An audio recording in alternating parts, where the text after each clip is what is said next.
मुझको एक शब्द प्रतीत हुआ, चल में गज चांदी के प्राण चलाए लक्ष्य भेद लिया मैंने पल में। रानी सुनो रानी, मैं क्या कह रहा हूँ। रानी वहाँ जाकर देखा तो श्रवण कुमार नाम का युवक अपने माता पिता को तीर्थ पर ले जा रहा था। उनके लिए सरोवर से जल भरने आया था। मेरा शब्द मेरी बाण श्रवण कुमार की छाती में रचा था। मरते समय उसने मुझसे कहा कि यदि तुम उसके अपने माता पिता को जल पिला सको तो मैं मरकर भी तुम्हारा अपराध क्षमा कर सकता हूँ।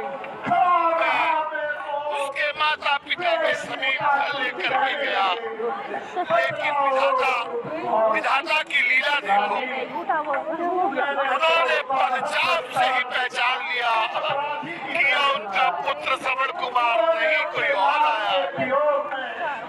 थरथराया बदन मेरा, खा रहा मैं मौत, ये चिंता तुर कहने लगे बतलाओ कौन। रानी मैंने उनको वृत्तांत एक अपराधी की तरह सुनाया।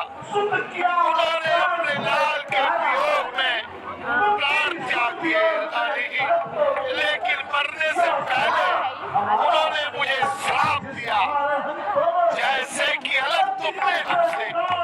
सुन रही हो रानी, कौशल्य सुनो, जैसे कि अलग तुमने हमसे सुध किया प्राण से प्यारा है, तुम भी सुध वियोग में तड़पोगे।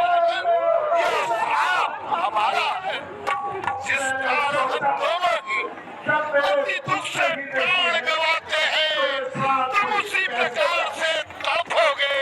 हम सत्य तुम्हें बतलाते हैं रानी, वे दोनों पुत्र वियोग में स्वर्ग सिधार गए और मैं क्या वापस आ गया। मैंने सोचा जब मेरे पुत्र ही नहीं है तो यह श्राप मुझे कैसे व्यापेगा। धीरे धीरे समय बीतने पर यह बात मैं भूल गया रानी।